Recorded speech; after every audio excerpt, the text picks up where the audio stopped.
দেখো দাদার কত খারাপ লাগছে। আর ওদিকে রেবতীকেও তুমি যা খুশি বলে এলে, তারও খারাপ লেগেছে। কৃষ্ণ, কেন করলে এরকম? রাধা, এখন দাদার সবে ভালোবাসার প্রথম অনুভূতি হয়েছে, এখনো ভালোবাসা বোঝা বাকি আছে। আর দাদার এই ভালোবাসাকে বোঝার জন্য অত্যন্ত কঠিন কাজ করতে হবে। অপেক্ষা করো। কোন কঠিন কাজ? আগে আমরা দাদাকে ঠিকঠাক বাড়িতে ছেড়ে আসি। জানি না কোথায় ঘুরে বেড়াচ্ছেন উনি।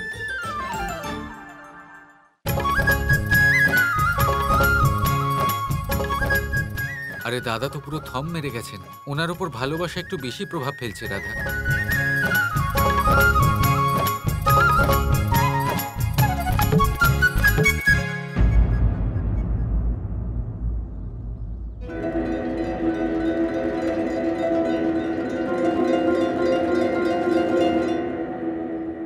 কানাইয়ার মল্লযুদ্ধ?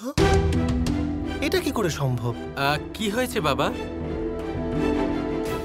কানাই কৌশলস্থলীতে একটা বিশাল বড় মল্লযুদ্ধ প্রতিযোগিতা হচ্ছে, আর সেখানে তোমায় আমন্ত্রিত করা হয়েছে। মল্লযুদ্ধের জন্য আমাকে ডেকেছে? দেখান।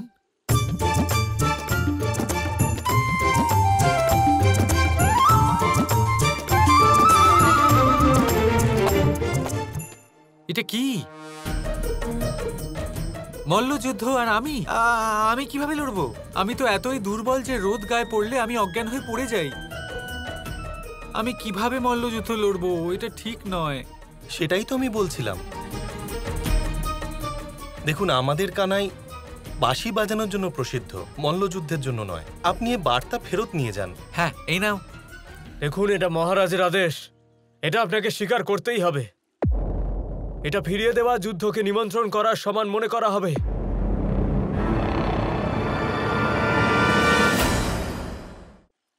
দেখুন, বিষয়টা আপনারা বুঝতে পারছেন না। বিষয়টা হলো আমার দাদা মল্লযুদ্ধের জন্য প্রসিদ্ধ, তাই আমার মনে হয় হয়তো আপনাদের ভুল হয়ে গেছে। আপনি নিশ্চয়ই ওনার নাম লিখতে গিয়ে আমার নাম লিখে ফেলেছেন। তাই এই আমন্ত্রণ আমার জন্য নয়, ওনার জন্য পাঠানো হয়েছে। হ্যাঁ কানাই, তুমি ঠিকই বলছো।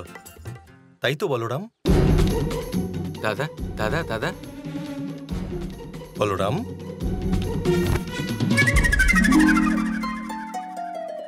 তুমি কি এত চিন্তা করছো? তোমাকে মল্লযুদ্ধের জন্য আমন্ত্রণ করা হয়েছে। এবার দেখুন উনি কিভাবে কুস্তি লড়েন। না না, আমার কুস্তি খেলতে ইচ্ছা করছে না। বলরাম, তোমার শরীর ঠিক আছে তো? এসব কি বলছো? বাবা, আমি এই প্রতিযোগিতায় অংশগ্রহণ করতে চাই না। আমার কুস্তিতে আর কোনো আগ্রহ নেই।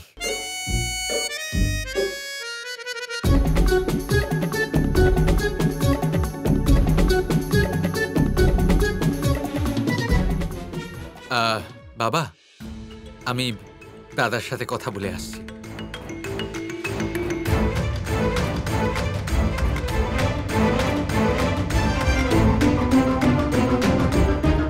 কৃষ্ণ তো কথা ঘুরিয়ে দিল, কিন্তু ও যে ভীষণ শক্তিশালী এটা ওই রাজা জানেন, তাই কৃষ্ণকে নিমন্ত্রণ করেছেন। না হলে কোনো রাজার এরকম ভুল হতে পারে না। কিন্তু এইসবের অর্থ কি?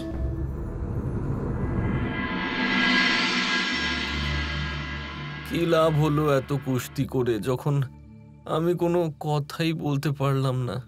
আমি গর্বিত আপনাকে নিয়ে, অনেকটা গর্ব। কিভাবে করে ফেলেন আপনি? আপনার এই হৃদয়কে তো প্রণাম করতে হয়, কখনো গলে না, তাই তো? আরে হতে পারেন উনি রাজা কুকুদমি, আমাদের তাতে কি? হবেন উনি কুশস্থলীর রাজা, তাতে আমাদের কি? তাতে কি হয়েছে যে উনি রাজকুমারী রেবতীর পিতা? আমাদের তাতে কি যায় আসে? আমি গর্বিত আপনাকে নিয়ে। কেউ ও রেবতী, ওই যার সঙ্গে মুকুন্দ বনে আলাপ হয়েছিল? হ্যাঁ, সেই রেবতী যার সাথে মুকুন্দ বনে আলাপ হয়েছিল, তারই তো পিতা। উনি তো ডেকেছেন। আমি সব জানি। এই যে এই ভালোবাসা, আপনার এসবে কোনো রুচি নেই, আমি জানি। আর ওই যে রেবতী আছে যার সাথে আলাপ হয়েছিল আপনার, তার ব্যাপারে আপনার কোনো অনুভূতি নেই, আমি জানি। তাহলে কেন ওনার জন্য কুস্তি লড়বেন আপনি? আমি এক কাজ করি, শুধু আপনার জন্য আমি যাই সৈনিকদের কাছে, আর ওদের কাছে যে পত্র রয়েছে সেটা ভালোবাসার সহিত ফিরিয়ে দিচ্ছি আমি।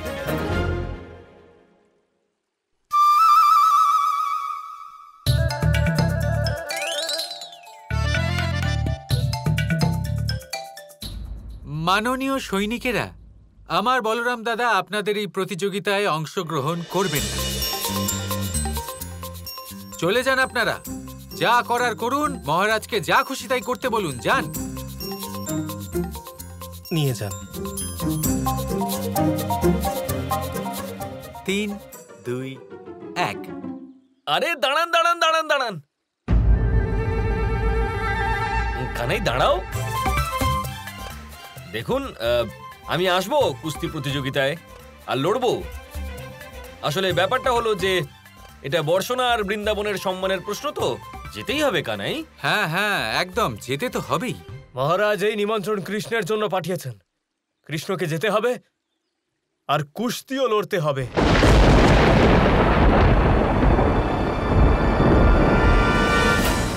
অবশ্যই যাব, মহারাজের সাথে দেখা করব, ওনার যা যা ভুল ধারণা সমস্ত ভেঙে ফেলবো। উনি বুঝতে পারবেন যে কুস্তি আমি নয়, আমার দাদা লড়েন।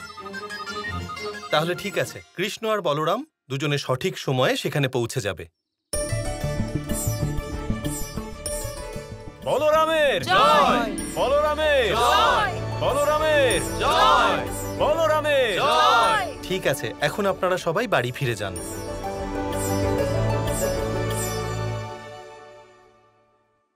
দাদা, এবার রেবতীর সাথে দেখা হলে ওনার সাথে কথা অবশ্যই বলবেন। বর্ষণার মান সম্মানের ব্যাপার রাধা। হ্যাঁ হ্যাঁ, সব জানা আছে আমার।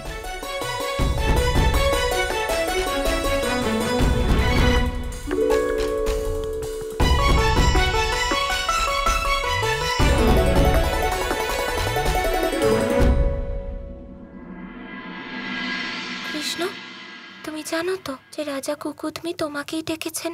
ওনার কোনো ভুল হয়নি। রাধা, এই কাজ এত সহজ নয়, এই অত্যন্ত বড় এবং জটিল। তার মানে তোমাকেও কুস্তি লড়তে হবে?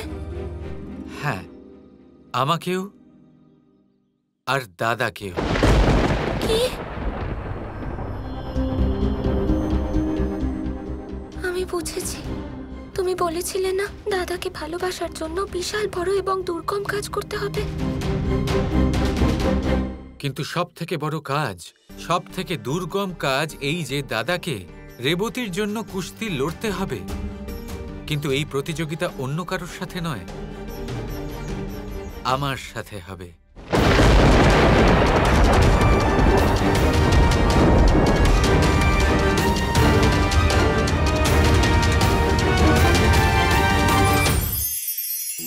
আপনি জীবনে কখনো দেখে থাকবেন অথবা শুনে থাকবেন যে মানুষ যখন দুধ পান করে তার মধ্যে যদি কোনো মাছি এসে পড়ে, সে আর সেটা পান করে না, সেই দুধকে কোথাও ফেলে দেয় সে।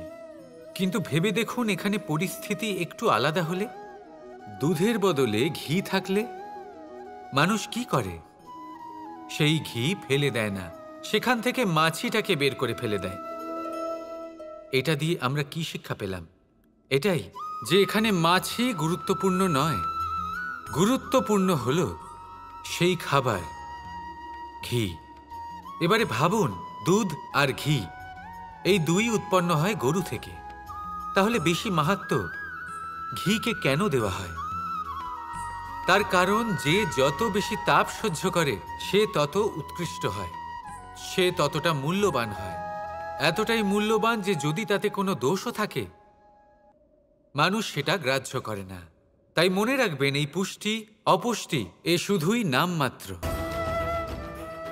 কিন্তু পরিশ্রম করা, সংঘর্ষ করা, তাপ সহ্য করা, এটা মানুষের অনুভূতি।